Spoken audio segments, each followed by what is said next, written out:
What's up, you guys? Sean Ross Sapp. It is September 3rd, 2022. It's Fightful Wrestling. We're here to talk about WWE Clash at the Castle. We got Denise Salcedo, who is in technically probably outside of Chicago, but she's near Chicago right now.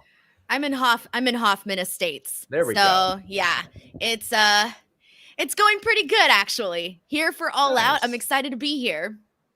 Guys, leave a thumbs up on this video, share it on social media. You can get super chats or humper chats. And I know we're going to have a whole lot of you that are listening live for the first time because a lot of you are in the UK watching this UK show.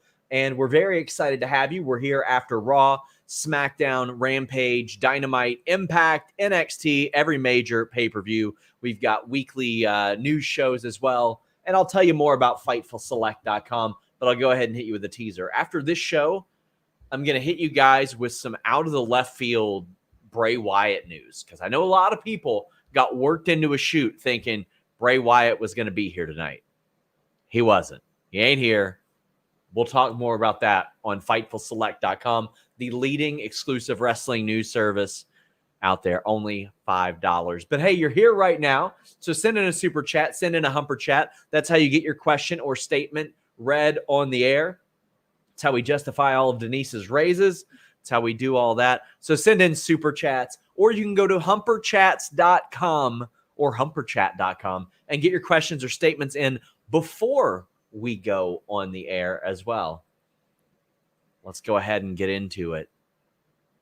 This was a crazy night. It was what the audience was just lit. I mean, literally and figuratively. The lighting looked incredible. The venue looked incredible. It was packed. The production was good. The lighting just in the crowd. If people are there, show me people are there. That way you don't have to cut to so many people and like have their facial reactions. You can see them jumping up in the background. I love the minimized entrance as well. That was cool. I don't need a giant Titantron there. I can see what's going on. If they got video screens hanging from the ceiling, they're all right. What did you think of the way this looked? First and foremost, man, I just got to say, it looked really freaking awesome. Like all the people, it just looked really cool. It looked a little bit different to me too, because if you notice to the right side from what we were seeing on the right side of the screen, there seemed to be like a lot more people. So like the ring didn't look centered, but I think that's probably just like by design of the actual building. So it did kind of throw me off for a second, but it didn't matter because there were so many people there. And I'm so happy. Like this is how you know that they were really thrilled about how many people were there, was the fact that they were actually lit and that you could see them. So that was freaking awesome. Even though we had a long walkway, I still didn't feel like the entrances felt too long either. Like given how much they had to actually walk, it felt like it went through really fast. Yeah, I thought this was a pretty well done pay-per-view. It didn't feel like it was 3+ hours at all.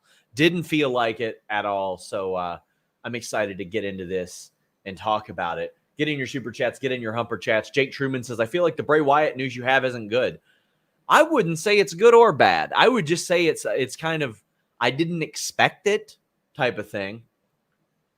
Jojo says, enjoyed every match except for Liv, Shayna. Thank God Roman won. Cody has to win. It's okay, Sean. They ran out of Bray, just like someone on Twitter claimed. Very, very clever. Very clever. And It's Knuckles says, if the Cincinnati Reds were a wrestler, who would they be? Jinder Mahal. Oh, man, that's bad. It's like, well, here's the thing.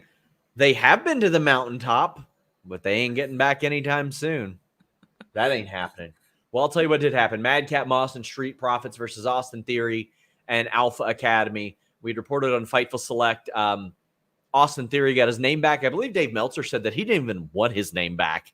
He was like, I like Theory. This happened with some other people, too. We saw Pete Dunne with the Pete Dunne gear last night, although he's still Butch internally. We saw Matt Riddle get Matt Riddle back instead of just Riddle. Triple H said that was to add a little bit of realism to it. Riddle also didn't mind losing his name as well. Seth Rollins is still Seth freaking Rollins, for those asking. T-Bar hasn't changed in any way either. But I really enjoyed this 6-man tag match, and they do 6-man tags really good. But specifically, I don't even know if they have a name for it, but the Doomsday Blockbuster over the top rope, outside the ring, onto the pile was amazing stuff. Angelo Dawkins keeps on showing out. Madcap Moss was fired up. How'd you feel about this?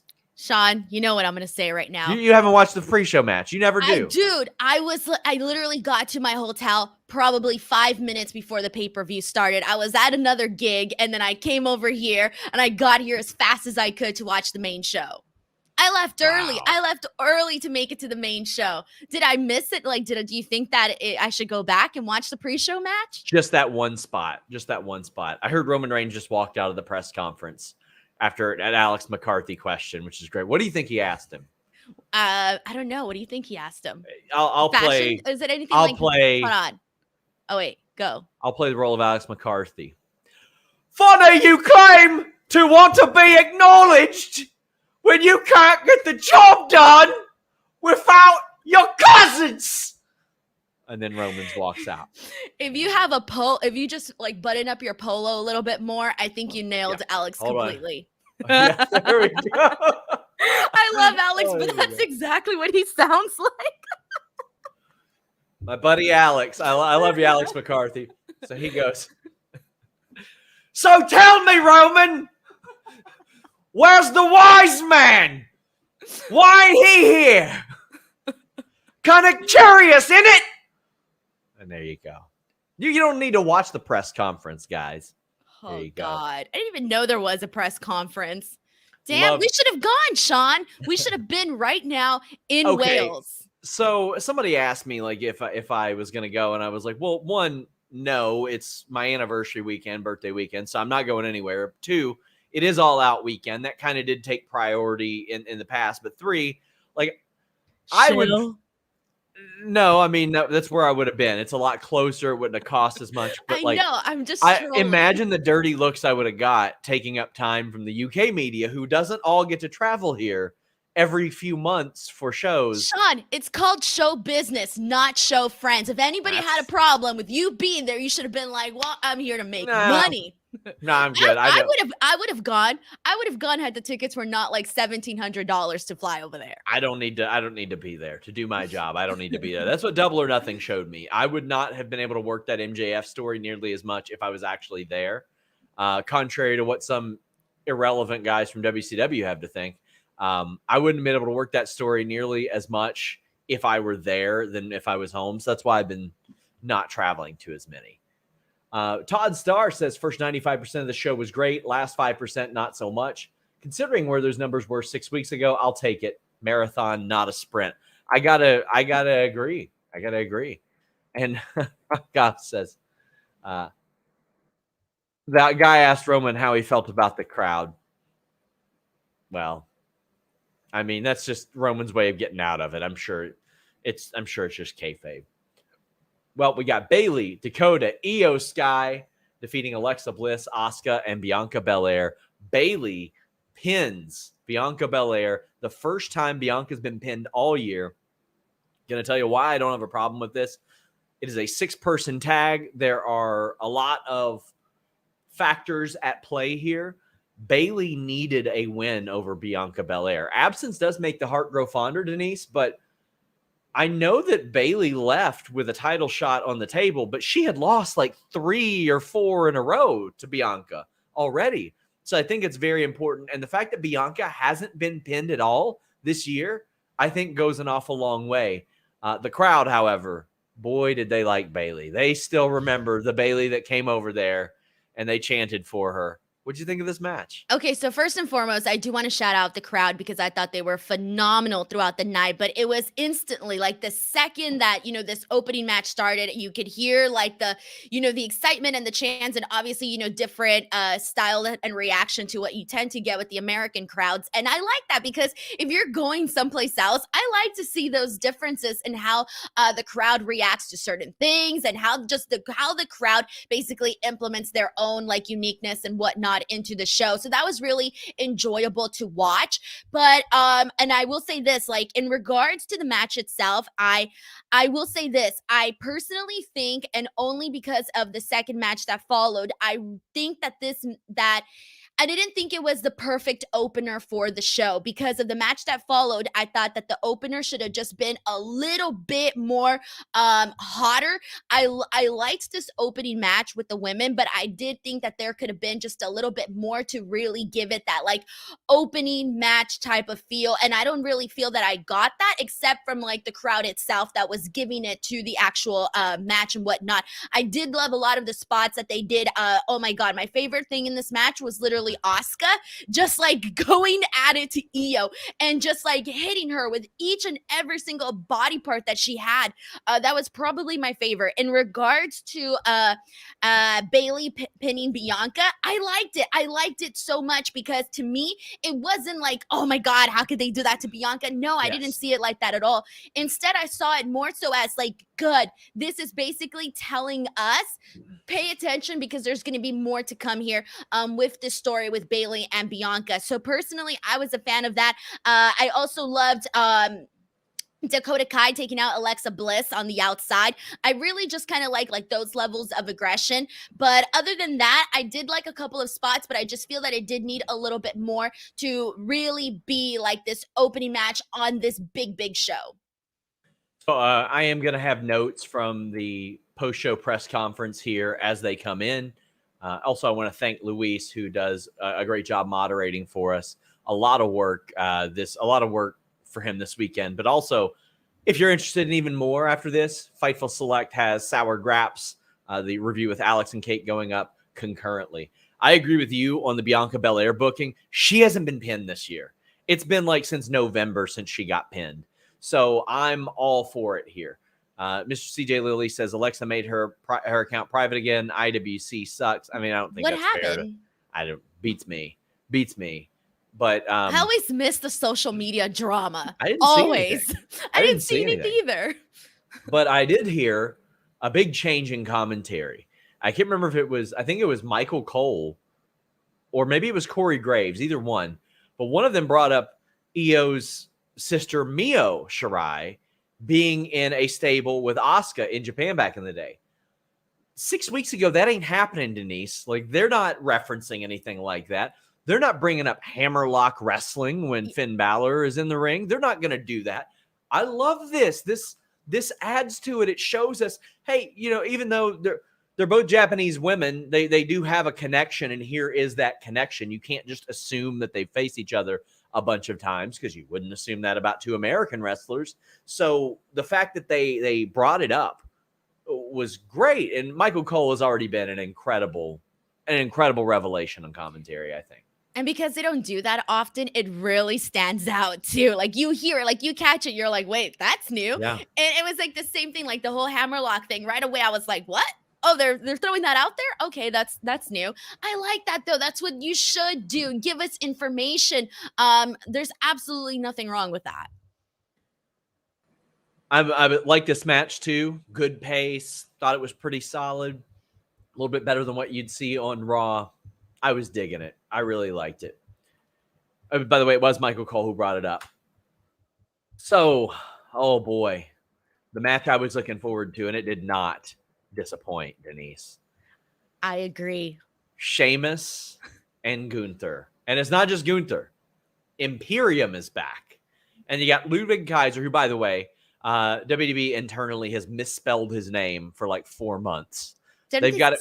What, the first name or the second last name? It's on the internal documents and run sheets with a V, Ludwig, like Ludwig Borga, but it's Ludwig with a W. Anyway, that's something I just notice all the time. But that ain't it. They got Fabian Eichner back, and he's using the Giovanni Vinci name. I hope he keeps sort of that persona of Giovanni, because I like that. It was something a little bit different. It was so funny because I recognized when they started to do the vignettes, I was like, wait, I know who that is, because he was literally wearing that watch when I interviewed him. Like, that's how I knew who he was. You remembered the watch? Yeah, I remember the watch. It was the same watch. But Imperium's back. This is great. We keep talking about them needing more tag teams. They got another tag team now, Denise.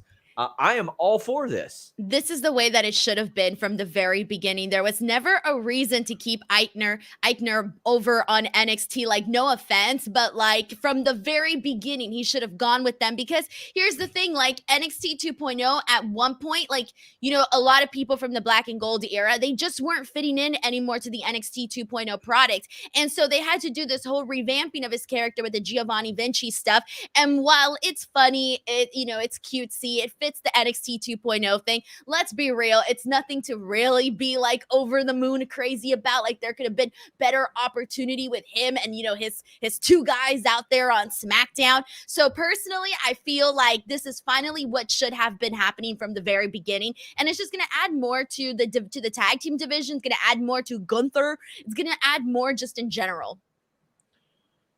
This match was everything I wanted it to be. And unfortunately, the way in which booking made sense moving forward, it didn't make sense to have a couple of the feel-good title changes actually happen. However, whenever Sheamus does win that Intercontinental title, he is going to have an awful lot of story to play off from. They're going to have this. They're going to have the crowd reactions. They're going to have these moments and this footage from this match to refer back to. I think it was 3 years ago, Denise, when Sheamus is out with an injury. I had somebody very high up in WWE tell me, well, we'd be very lucky if we even got one more WrestleMania out of Sheamus considering his injuries. So that was then. I think he's done his best work of his career since then. During the pandemic, he was integral. Like, he was having all those bangers. He was having these incredible matches. And this one stole the show. And when everybody said, what match are you most looking forward to? What match are you most looking forward to this weekend? It had to be Gunther and Sheamus for me. I thought there was a serious chance that one of them might actually shit their pants in this match from hitting the other one so hard. This is everything I dreamed of. It was incredible, Denise. Okay, so where do I begin? All right, first and foremost, I want to start off with the little things. So if you remember on SmackDown when all the guys were like brawling, but the whole entire time, Sheamus and Gunther were just like staring at each other like intensely, right? And then they continued that again at the start of the match, where you had everybody else like, you know, fighting and whatnot. And then you had both of the guys, Gunther and Sheamus, just like staring at each other. And I like that because it was almost like we were picking up where we left off from. But then from here on out, this really became like, it was everything that it needed to be for both of these guys. Like here's my thing. Like, when I imagined Gunther on the main roster, when I pictured what kind of matches I wanted to see him in, this was exactly it. This was exactly what I wanted to see Gunther continue to do on the main roster. And I feel that Sheamus was the perfect opponent for that, for multiple reasons. He's able to bring that same credibility of like, this guy will literally fuck you up if you mess with him. Yes. And then also, like, he's not going to be like, you know, there's times where you see guys, you know, chop each other, right? And there's one guy that you can always tell chops better than the other. And there's times where the difference is very noticeable in certain matches. And in this one, while you can still argue that, that Gunther's chops are on another level, there wasn't this big disconnection between Sheamus and Gunther, because Sheamus brought the same kind of aggression to his chops, to everything that he was trying to, like, when he was trying to inflict pain on Gunther. And this was very straightforward. You don't have to be a wrestling fan to get into this match. You could be a casual, and I can guarantee that every single casual in that building or watching was like marking out, literally, just because you have two guys here, very simple, that wanted to fight, wanted to be the better man, wanted to cause pain on the other person, while also trying to take as much punishment themselves as possible. This top to bottom was an awesome match, and we need to have more of this. And I feel like this kind of put Sheamus back up there too, because, you know, Sheamus for the most part has always been like, you know, he's been with the company for such a long time, but let's be real, there's been some stuff that hasn't been all that entertaining, you know? Every time, like, I mean, the piss in the face, and whenever they try to have him go out there and tell jokes, he's a very charming guy, as I'm sure you've talked to him too. He's a very charming guy. It's just when they put it on TV, again, this is under Vince though, it's like bad stand-up comedy. And they do that with a lot of their baby faces. They come out there and they tell crappy little jokes or whatever. However, I'm very interested to see how things change under Triple H. So a babyface run might be completely fresh, but I do think there's such a brilliant story there for when he finally gets that IC title, because he said that he wants it. And because he wants it, I want him to get it. I care about it because he cares about it. And that's what we need on the show. Because if they don't care, why do we? Why would we care about the 24/7 title when only a handful of dorks care about it? And then everybody else is just like, okay. We care about these mid-card titles now because we're shown that a bunch of people do care about them. And I think we need to talk about that standing ovation too after. I was going to say, they had one during the match, Denise. Yeah, that there was too. a standing ovation during the match. And it felt kind of one of those, it felt nice. It felt very well deserved, very like a long time coming, but not just like, oh, here, pity party type of thing. No, this was, you literally put on an amazing match. Yeah, you didn't lose, but dude, mad respect for what you did. And instantly, this was the thing that I thought of about like this match in particular, is that when all of these people that got to attend this like historic show, for them, I feel like, you know, in a couple of years from now, when they start to think back to this pay-per-view and what, you know, really stood out to them, I can guarantee that this match is going to be the first match out of a lot of people's mouths, just because it did leave that like memorable impression. I thought commentary did a really good job making up for the power bomb that didn't go quite well. They said that Sheamus did his best to sit up. That way he wouldn't take the damage on the back of his head and his back, instead on his tailbone. Good. Corey Graves has been in the ring. He knows what he's doing. He knows like when something doesn't go right, and he covers for these people. And I love that. Also love Sheamus using the Celtic cross. Again, I love a good crucifix power bomb all the time. Like I just love it. This match was amazing. We got Raghav saying, wouldn't mind Imperium taking the gold from the Usos. I could see that happening. Flame Inc. says WWE Trios titles. We're seeing a bunch of 3-man teams lately. Sheamus Group, Imperium, New Day, Bloodline. I say no. Don't get ahead of yourself. We're just fixing the tag team division as of now. Like wait a little bit before we get that going. Would I love to see it? Yeah, but what I'd love to see more is them in a position to need them. Like I know Legato's coming up soon too, and KE775 says feels like LDF is headed to Raw. Did you know about Imperium reforming? I didn't. I had no idea.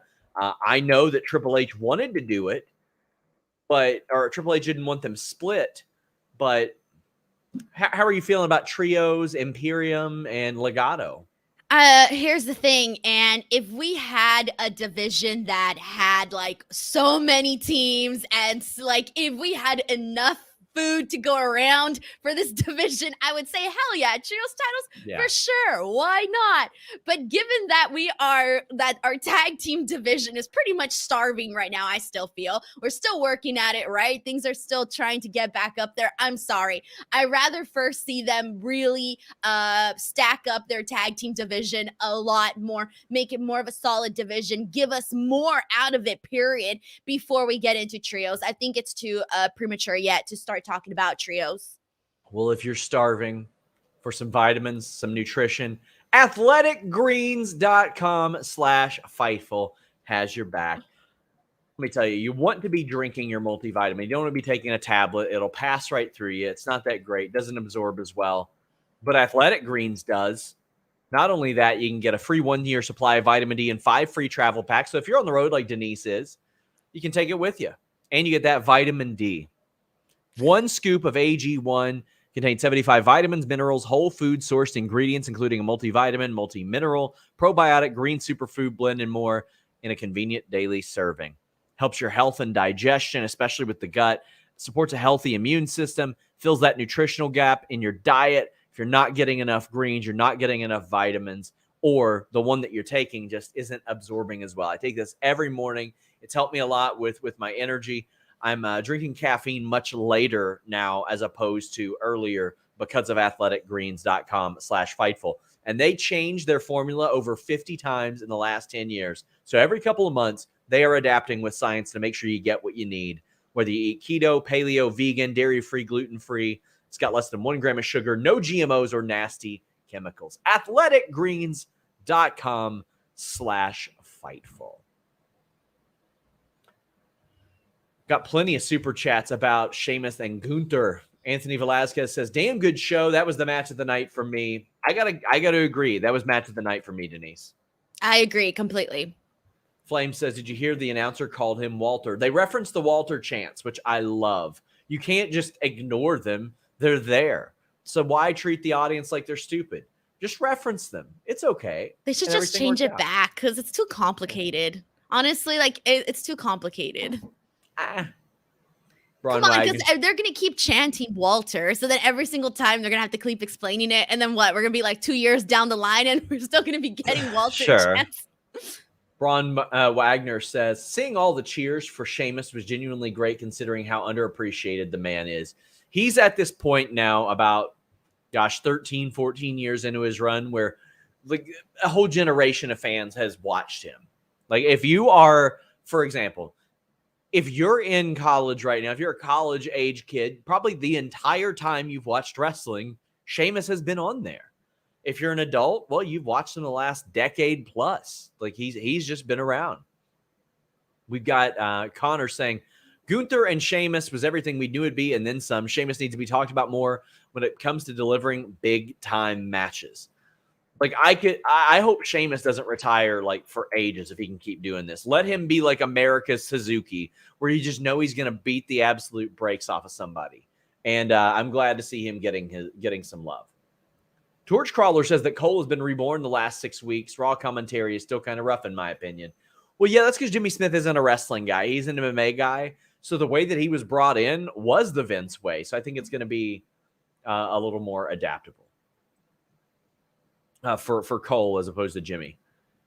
Big thank you to Flame Inc. and Pastel the Bird for becoming Fightful members on YouTube. Tyler Young says, what in the heck is going on with Bray Wyatt? Well, I'll have some sort of update on FightfulSelect.com after this show, but he was not there. He was not planned.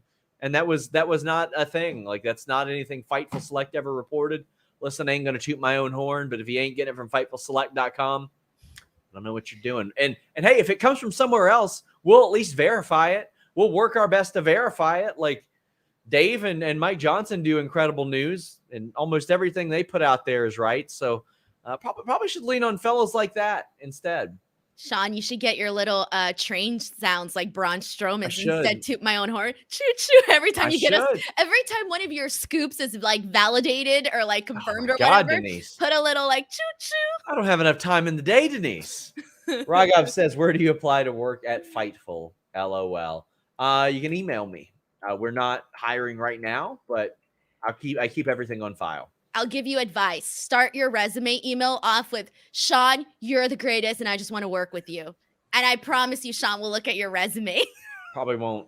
Kevin says, mixed bag show for me. Most in-ring was good to great. IC match humped, but didn't like the Judgement and Roman finishes. And both big companies are not doing their women any favors right now. Well, let's talk about that match that Kevin just referenced. Liv Morgan defeated Shayna Baszler. Liv Morgan with some incredible tribute gear to Sherry Martel, who wore something very similar 30 years ago at SummerSlam 92. Shayna Baszler back in a main event position. RH says that Shayna should have won this, so which could have set up her and Ronda. Maybe it's just me, but Liv seemed to be going half speed throughout the match. I actually liked the finish an awful lot. Shayna taking that on the top of her head. How did you feel about the match itself? At times, it felt like maybe there were some rolls, some flips, some spins that we didn't necessarily need, but I didn't think this was bad or anything. I didn't think this was bad at all. In fact, this was Liv Morgan's better match in terms, not like better as in like, oh, her other matches weren't good. No, not like that. In terms of her reign, like we talked about her match at SummerSlam and how things didn't really play out and how they haven't really been helping the credibility of Liv Morgan, right? Like that's the thing they really need to work out with with Liv Morgan is really just adding more credibility to her reign. And I kind of feel like they were taking away from her versus actually adding to her. And this match today, this win, because I didn't, honestly, going into this one, I didn't really feel confident that Liv Morgan was actually going to come out winning. I was very split 50-50. I didn't know which direction they were going to go in. Truthfully, I did not. And so for me to actually see her get a clean win over Shayna Baszler really just added so much to Liv Morgan. It made her feel a little bit more believable as a champion, and I think that's what they need to work on. The only thing that I didn't like in this match, just because I didn't really find it believable, which was Liv Morgan basically getting, submissions in on Shayna Baszler, when Shayna Baszler is obviously, at another level with that. So for me, that was the only part where I had to suspend my disbelief in this match. But other than that, I loved the finish. I thought it was exciting. I was actually surprised when she got the 3. I thought this did a lot of good for Liv Morgan. Call Me Crazy says, I'm back. Liv Shayna match was all right. Happy she got a clean win for once. Hope her next pay-per-view defense is against some other stars besides Ronda and Charlotte. Let her build herself up at Extreme Rules in a gimmick match. That's where I would have like the breakout. I would have her have a really physical match at Extreme Rules. And then a lot of people might be able to, maybe something adjusts in her a little bit. Like we've watched her for like years and years.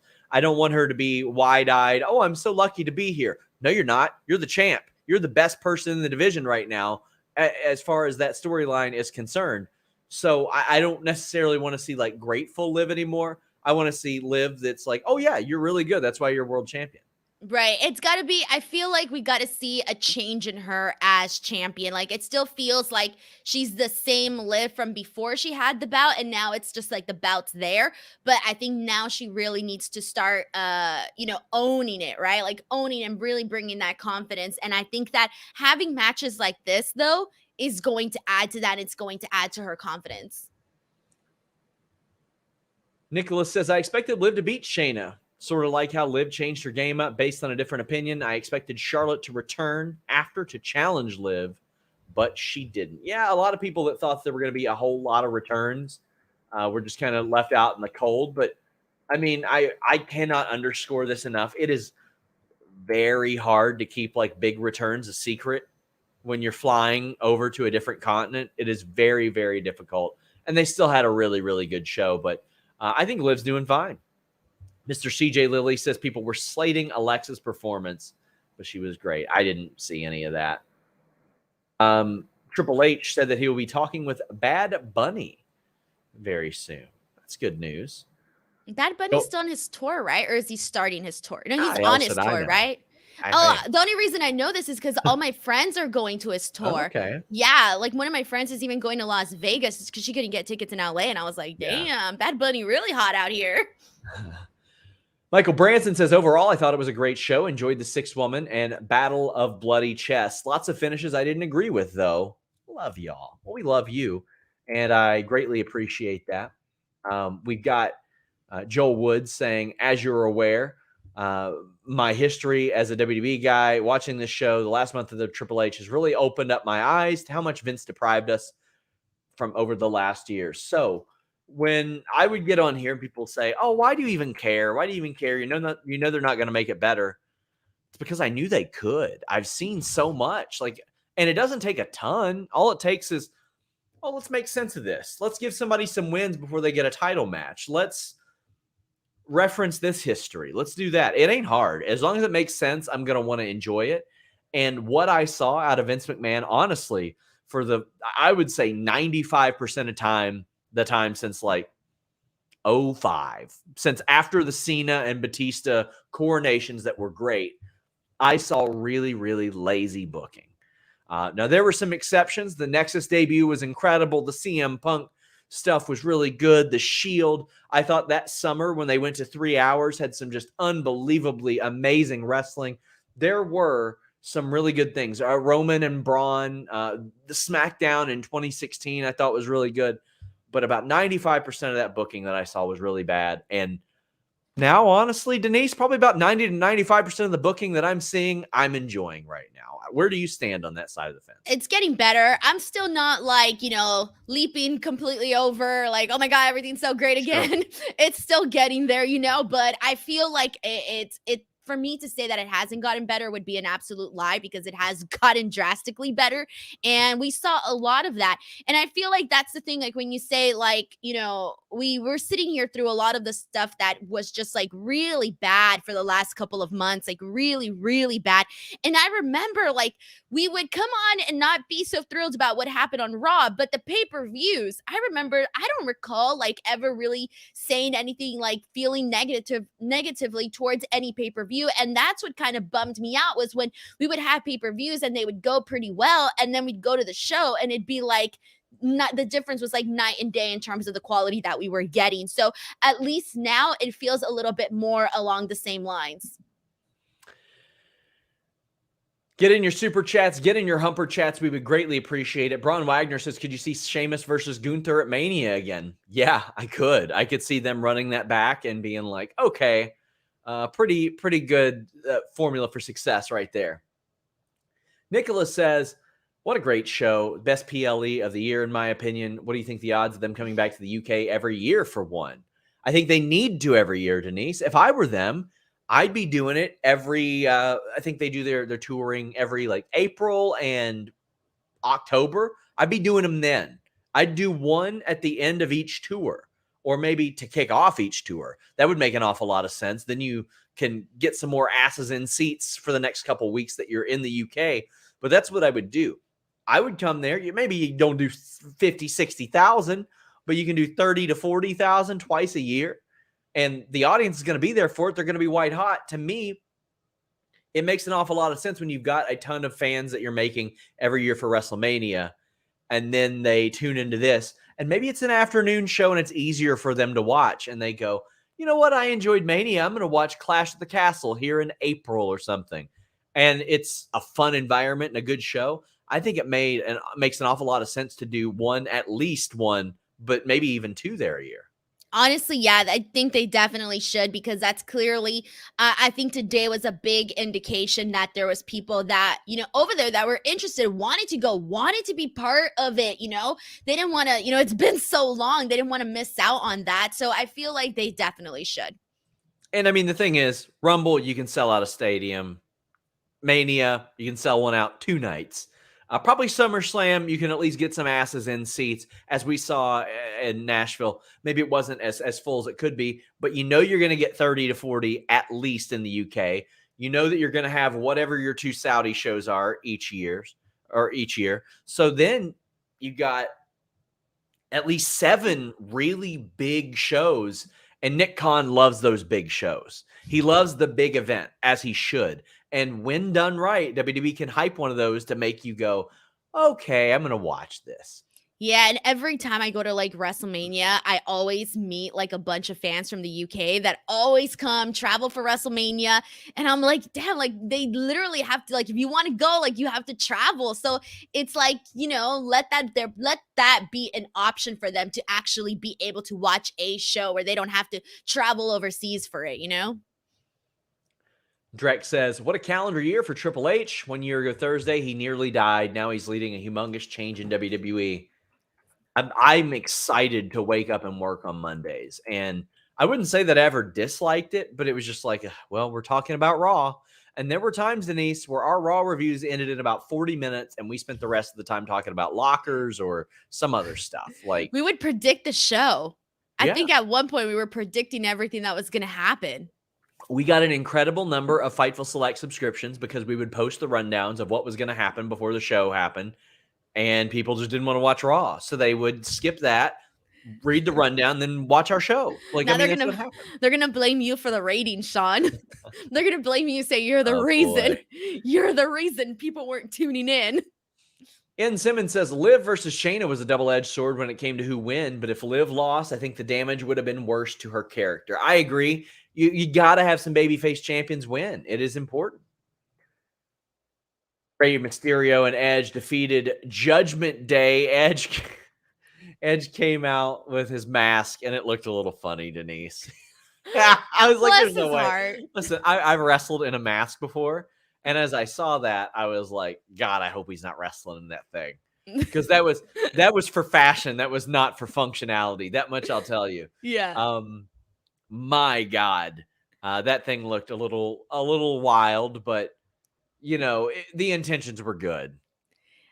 Edge is definitely trying things. He's I don't know how to say it. I'm just gonna say it. I feel like he's at the age right now where he's realizing like how good life is, and he's like, I'm just gonna enjoy it to the fullest. Screw it, I'm gonna have fun, and I kind of feel like that's what he's been doing lately. Well, this match was fun. It was what it was. You're not gonna have a bad match with Finn Balor and Damian Priest. They're so goddamn good. But they were here to kind of give the audience a feel-good moment with Edge and Rey Mysterio winning. We saw Rhea try to get involved. That didn't end up working. But Edge and Rey had to win this, I think, for the crowd again. Not just one generation, like 2 generations of wrestling fans have watched these guys. Rey popped up on the scene in 95, 96 in America. Edge popped up in 98. Now, granted, there was a generation that kind of missed Edge, but still, they know who he is. He's been on TV. He's referenced an awful lot. I thought this was a fun match, a good match. It's what you would expect, and it's a perfectly fine match to have on the pay-per-view. I got to say that Finn Balor and Damian Priest, even though they haven't been protected, every time it's in the ring, they're killing it every single time. I thought the match was okay. I did think it could be a little bit better because when I went back and tried to think of any really like notable moments Edge, besides 619, the Edge 619, the 519, like Corey Graves said, God, Corey buried it. He rightfully should. It was terrible. It was not good. It was a terrible 619. That's why I said bless Edge's heart, and all of that. Maybe like here's the thing, like he should probably just stick to the greatest hits and all, but at the same time, I'm like, all right, fine, whatever. You try to 619, you might as well get it out there, right? But aside from that, I'm like, okay, there was a spot where Priest and the barricade and his balls and all of that. I remembered that a lot because Priest's facial expressions. He was and great. The sound effects that he gave. He was like, he sold the hell out of it. I loved it. Priest was the highlight of this match for me. Well, until Denise, Dominic kicked Edge right in the penis so hard that his shoes fell off, Denise. Listen, you hit me in the balls at GCW, but you kept your shoes on. And then after that, Ray's like, what the hell?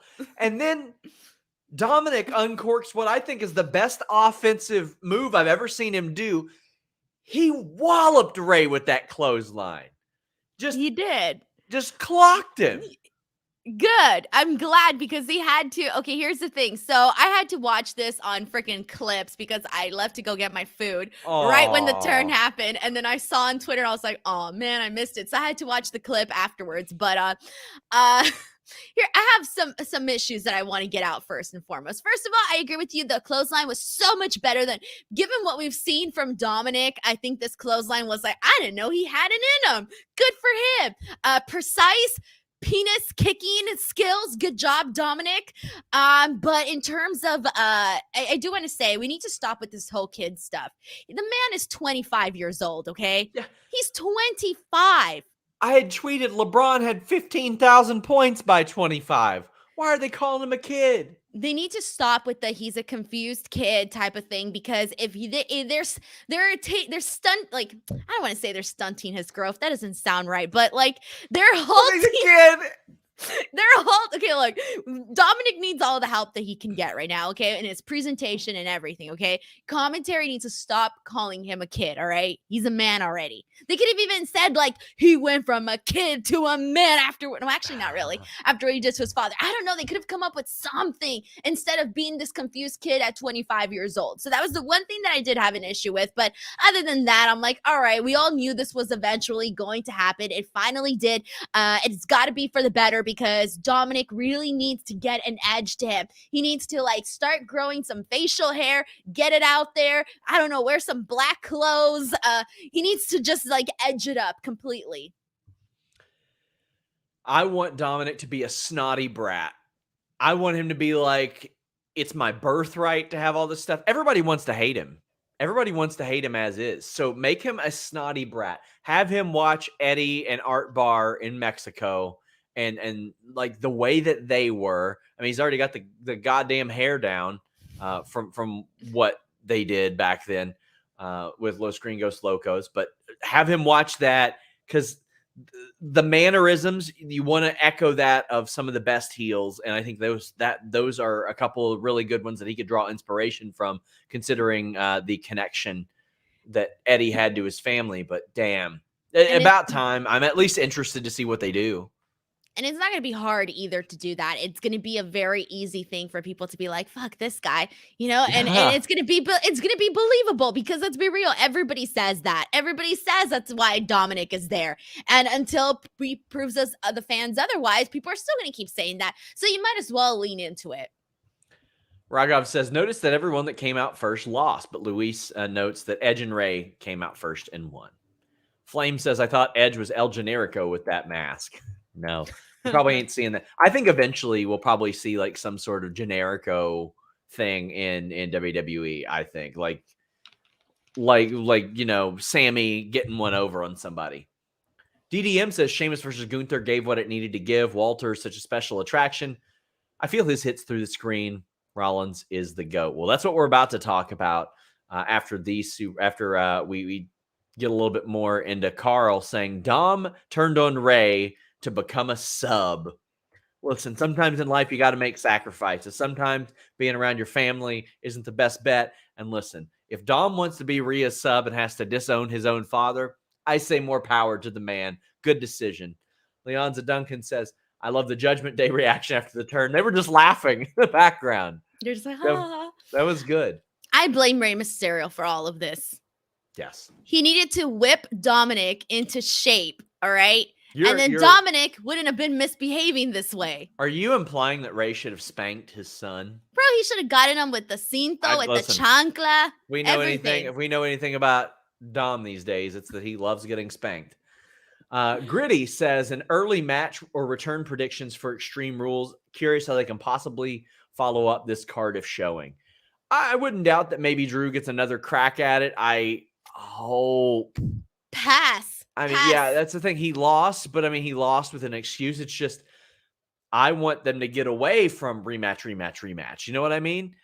So I think maybe Cross Drew is the next step, but how does Drew not want to go after Solo?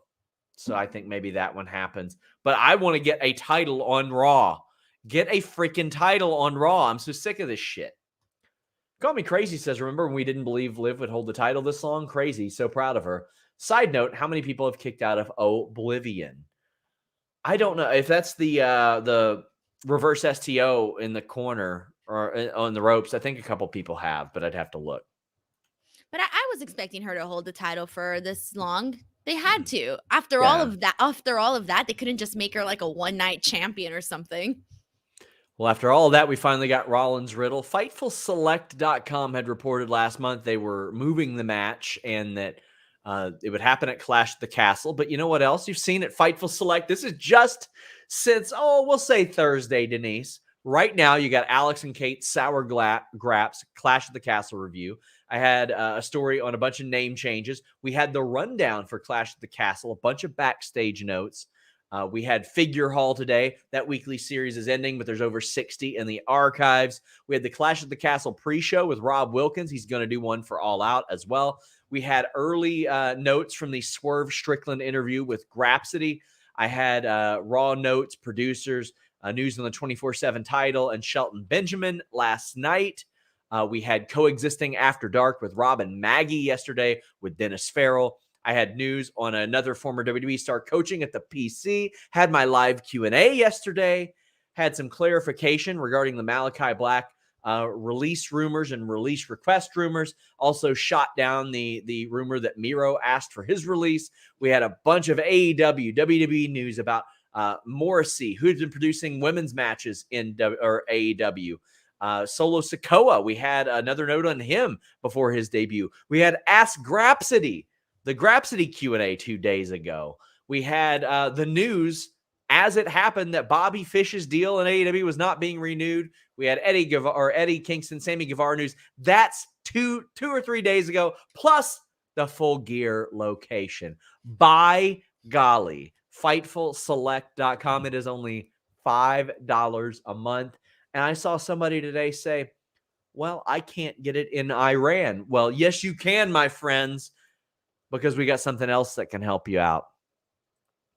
NordVPN.com/Fightful. This graphic is wrong. I'm going to put up the updated one. Why is it wrong, you say? Well, because you don't get 1 month free. You get 4 months free with NordVPN.com/Fightful, the fastest VPN in the world. The one I use every single day. It works on all of your devices. You get that online threat protection to block you against malware, block you against annoying pop-up ads, among other things. NordVPN.com/Fightful helps you stay safe on that unsecured Wi-Fi when you're traveling, like our friend Denise is right now. And again, 4 months free and a 30-day money-back guarantee. Change your virtual location with just one click. You're able to get AEW Plus, get the WWE Network back. You can do what I do. I get UFC pay-per-views much more affordably as a result. And my NordVPN subscription pays for itself as a result. With all the money that I save with all these other services, you end up paying for NordVPN.com/Fightful itself. But you not the next 4 months, you don't, because it's free for 4 months. Thanks to NordVPN.com/Fightful. I use this every single day. I love it. NordVPN.com/Fightful. We got Seth freaking Rollins against Matt Riddle. Here's to hoping that they keep Matt Riddle's first name and drop Seth Rollins' new middle name, freaking.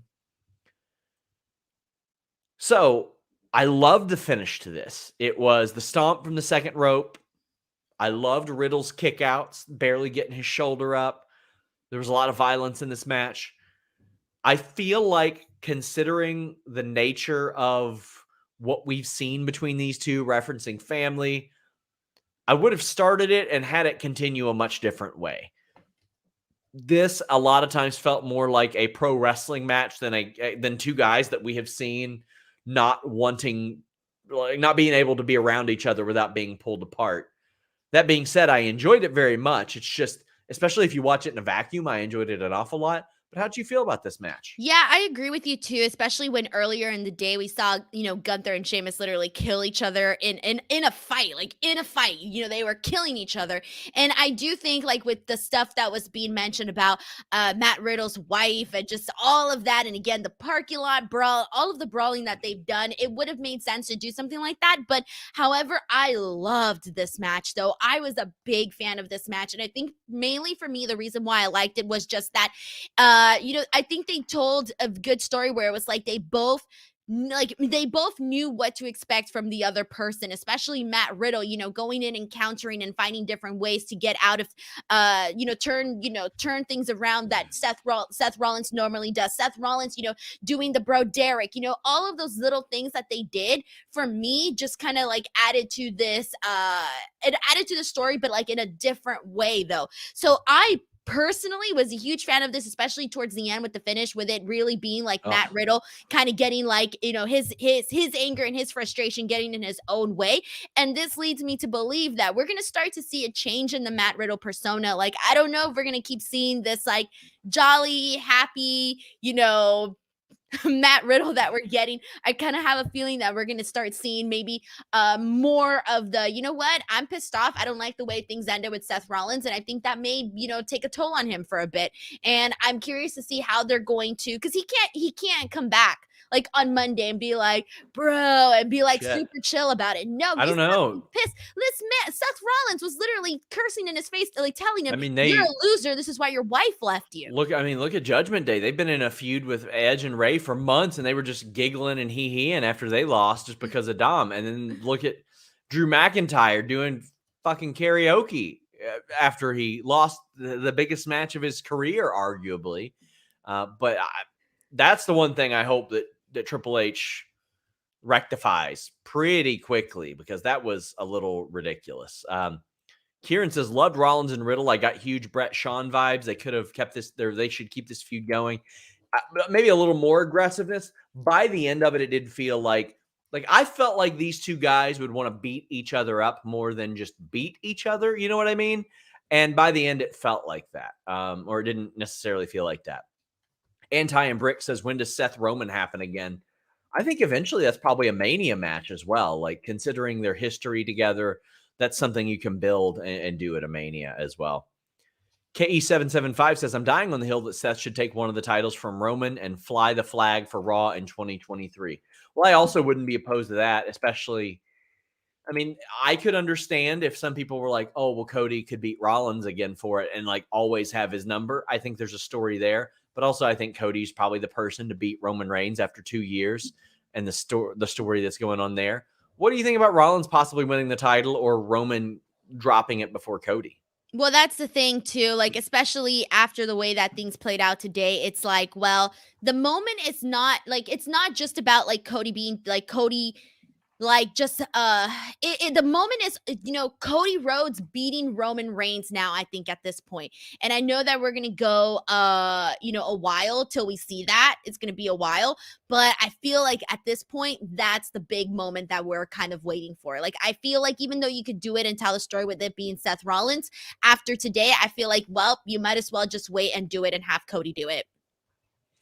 Rayo says, the number one duo in sports infotainment. Keep up the awesome work, guys. Well, Denise went and won the tag team titles of Quizlemania with somebody. Wait, no, she didn't. She won the interim titles.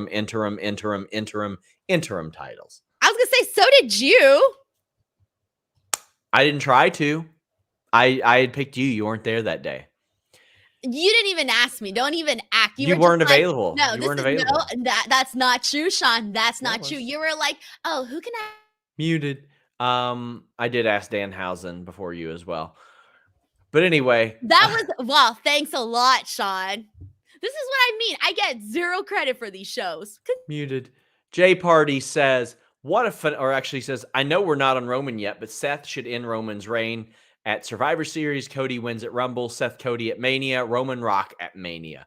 Yeah, I don't think that Roman Reigns and The Rock needs a title. To me, head of the table, tribal chief of that family is enough stakes to lean into that with. So I'm okay with that. Ryan says, what a phenomenal show. Love the finish to Reigns and Drew. Roman being a smart heel with a backup plan with Paul and the Usos not being through was a great way to debut Solo. Great stuff. Well, let's talk about it. Broken Dreams was back, Denise. I love this too. I thought that they built this incredibly well.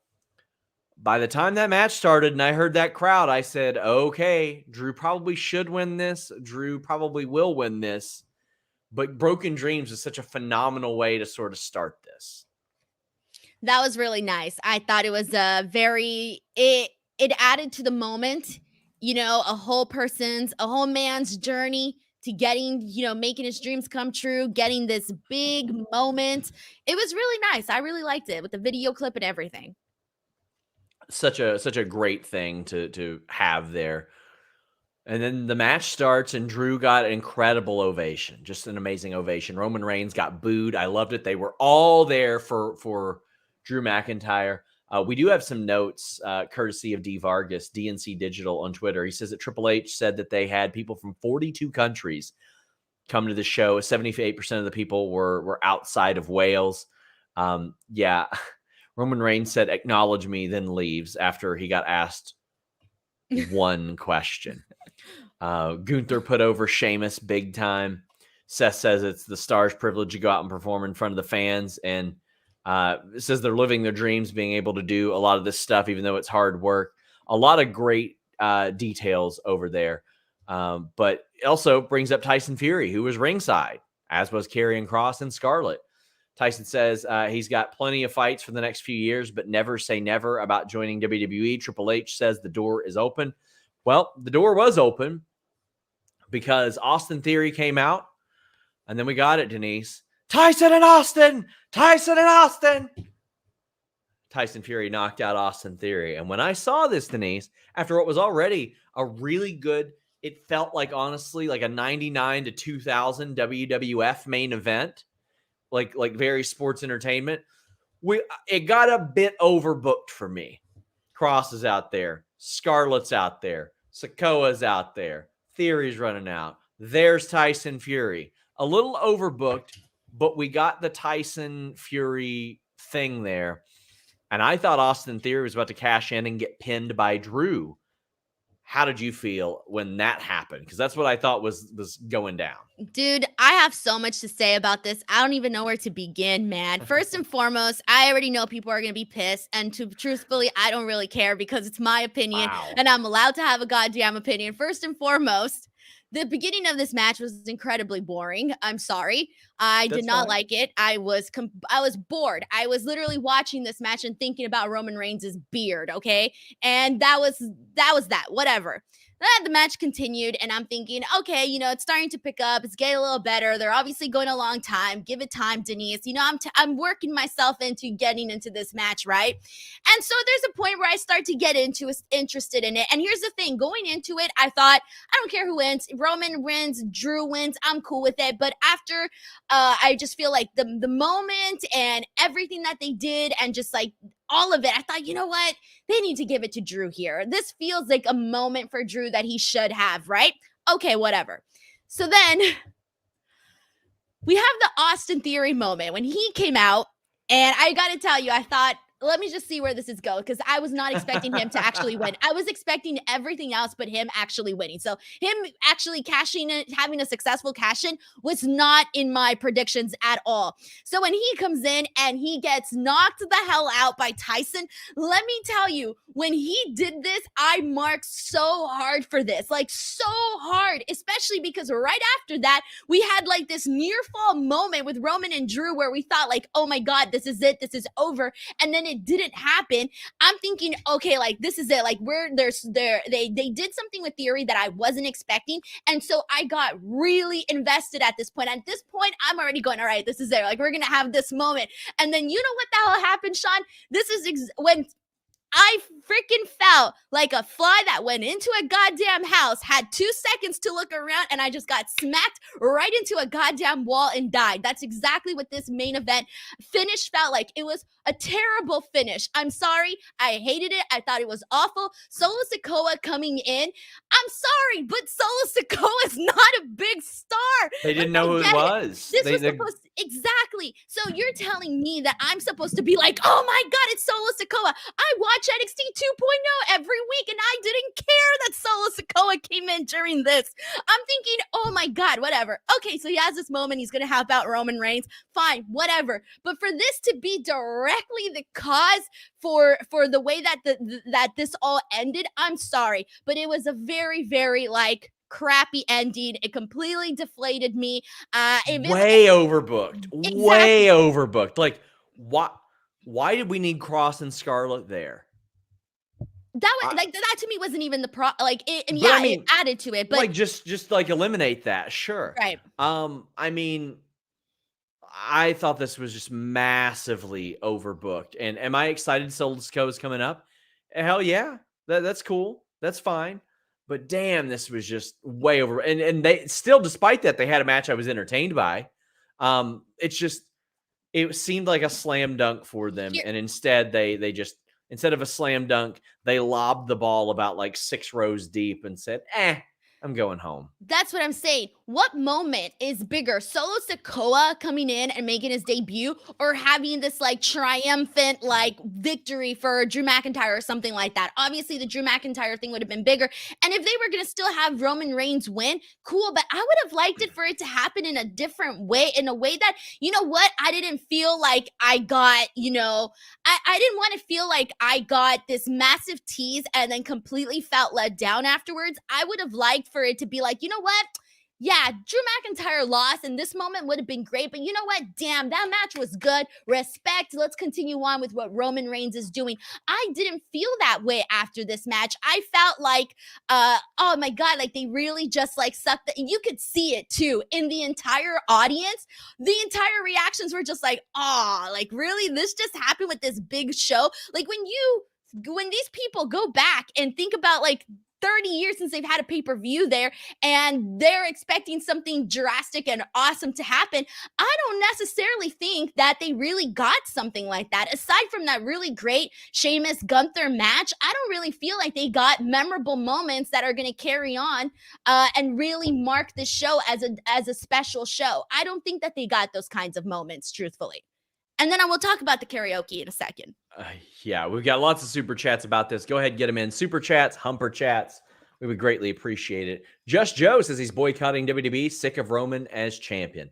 I think he's a great champion. I think he's one of the better of our era. But Omar says, SRS, in your honest opinion, do you think Cross is the one? If you mean the one to beat Roman, no, I don't. I do think he is way better than anybody gives him credit for. Punks says, that was the wrong finish, in my opinion. Good for Solo, though. I'm very happy for Solo. He's very good and should be on the main roster. Mod says, I'll say it now and leave. Ending was awesome.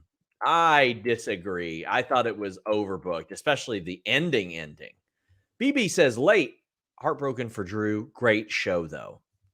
Drew has been campaigning for this event for so long. They had finally built it up. They had done a situation that made sense. They could have had him win one title. They could have had a triple threat. They could have had Austin Theory cash in and he pin him if they didn't want to pin Roman. There were ways to do it besides the overbooked mess. It's just when you take all the overbooked spots out of it, I really enjoyed what we saw. It's just, it was a lot. Joel says, it seemed as if Drew was gaining momentum. With Roman defeating him, is it now clear Cody Rhodes is the one? It seems pretty clear to me, Denise. I mean, at this point, it has to be. There's no other option. And it's got to be Cody at this point. Joel Wood says, I hope they do address something. Solo Sikoa's whole NXT character was about his family abandoning him. I hope they don't pretend that never happened. Oh, Roman Reigns can just address that. He's like, well, we were busy putting food on your table. The table that I'm the head of, et cetera, et cetera. Like it's very easy. That's a one-line explanation. And then all of a sudden, Solo Sikoa is like, okay, that makes sense.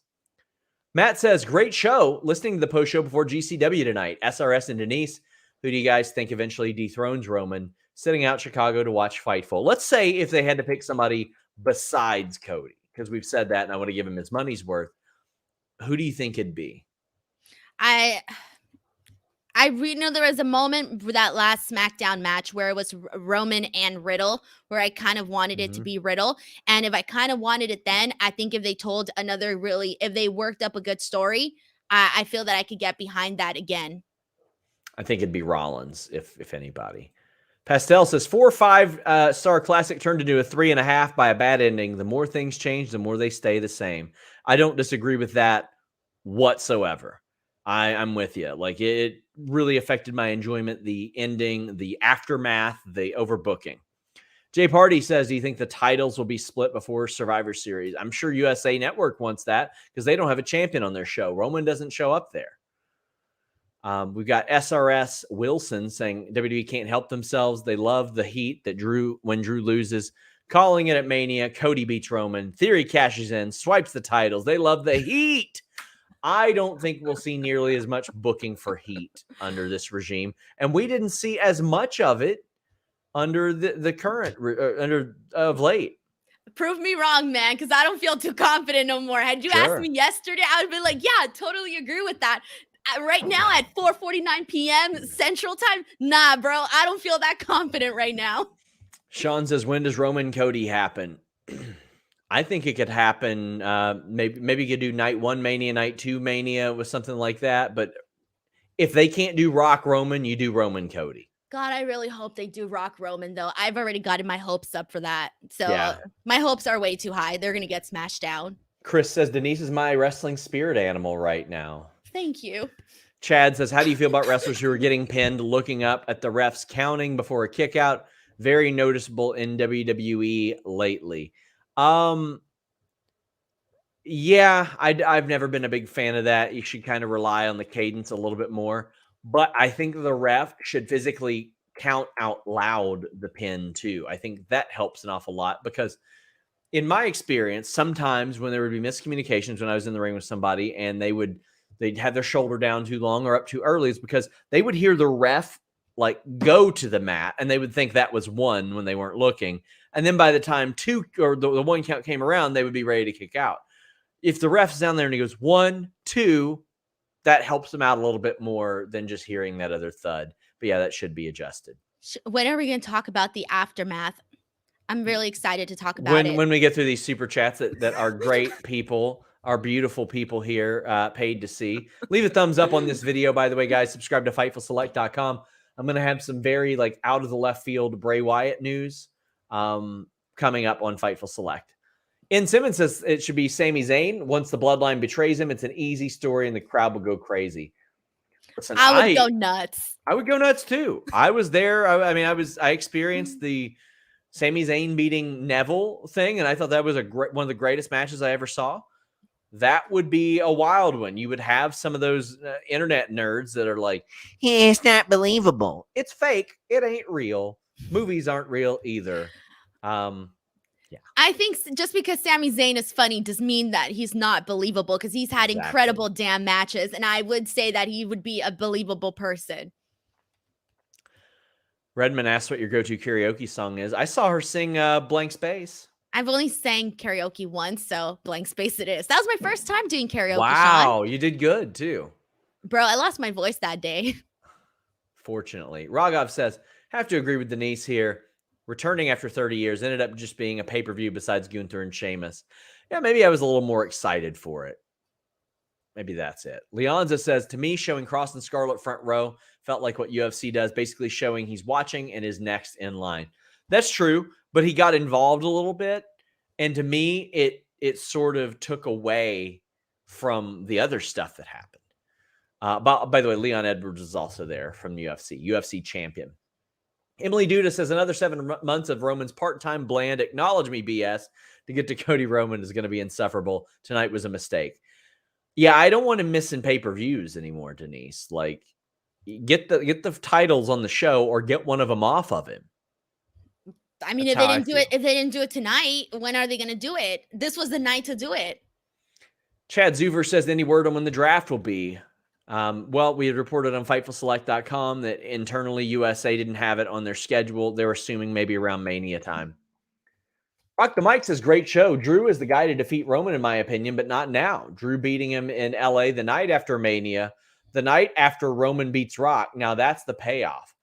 Whew, to me, if Roman beats The Rock, I don't think the title needs to be on the line. You do not need because nobody believes that The Rock is going to beat him. And if he does, boy, that was promotional malpractice. I just can't wait. Like, I've already imagined it in my head, you know?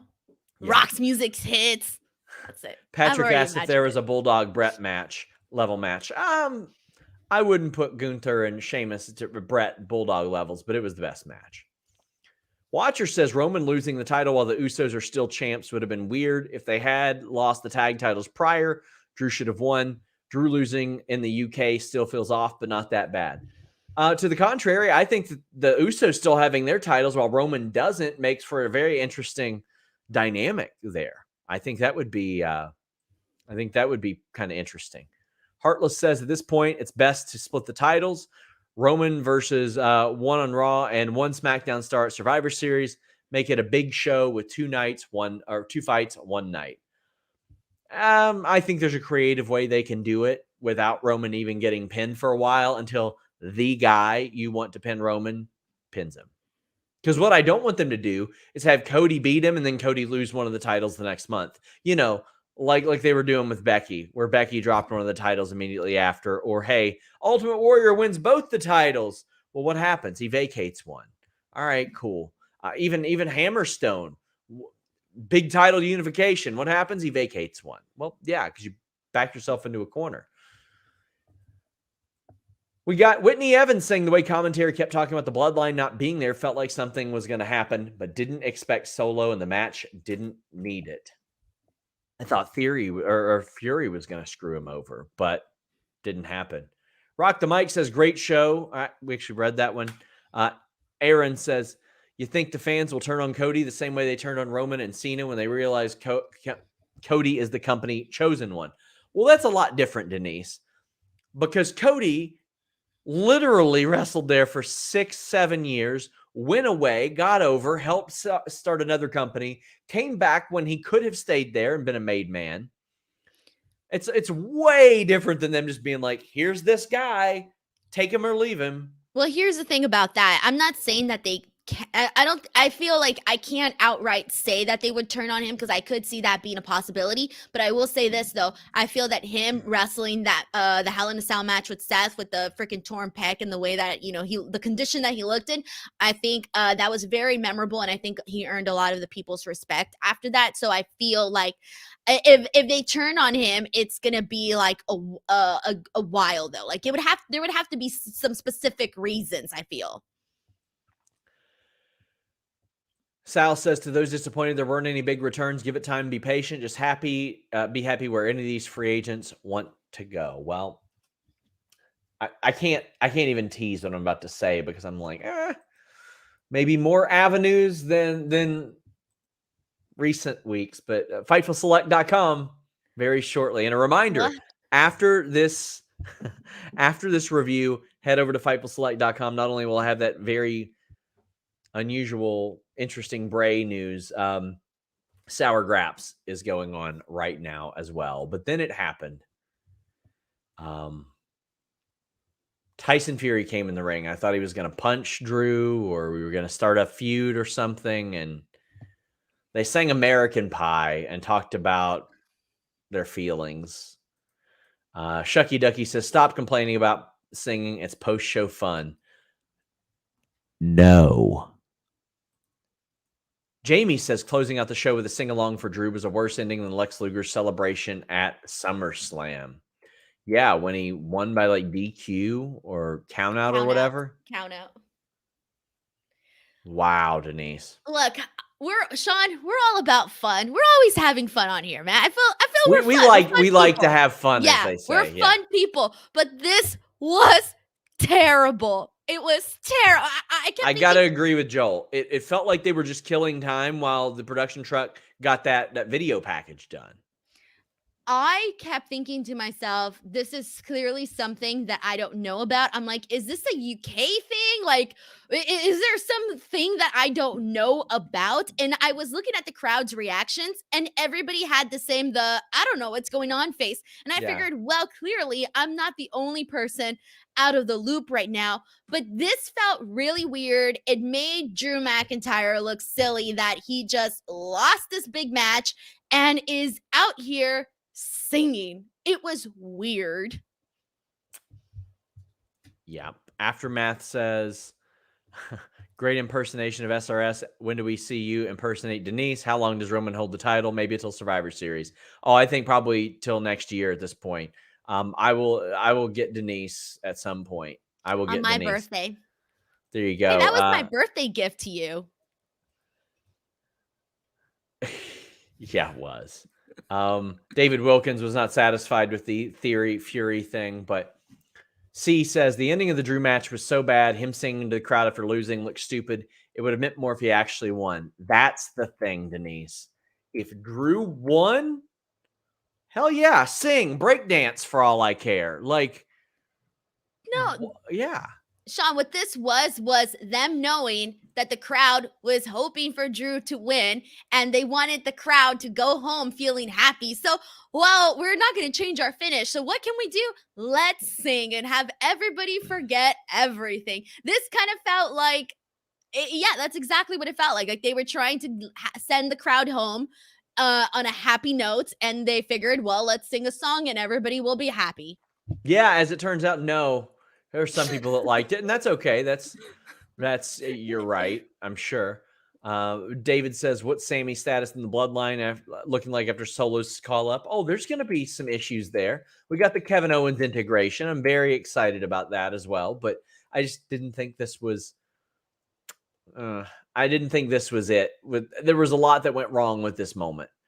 Joel said, Sean, did you just tease more returns than do that shady I'm not telling thing again? No, I did not tease more returns. That was not what I was teasing. However, on last Monday, I did report on FightfulSelect.com. Where? FightfulSelect.com. It's $5, Denise. It's great. That Braun Strowman, they had interest in him. And hey, guess what? He's coming back Todd Starr says, I much more enjoy a 7-match pay-per-view starting at 1 p.m. than a 15-match pay-per-view ending at 1 a.m. Brother, I'm with you. If I were AEW, I would have put I probably would have done maybe 9 matches and taken 6 of those and spread them out across Dynamite and Rampage. I do not need a 15-match show. I don't care what company it is. Woof. Do a 2-night pay-per-view for the love of God. Denise? Yes. We're done. Tell the people where they can find you. All right. Well, you can follow me on Twitter at _Denise Salcedo, where I posted that I hated the finish. So good luck to my mentions. They're going to be a nightmare. So yeah, that'll be fun.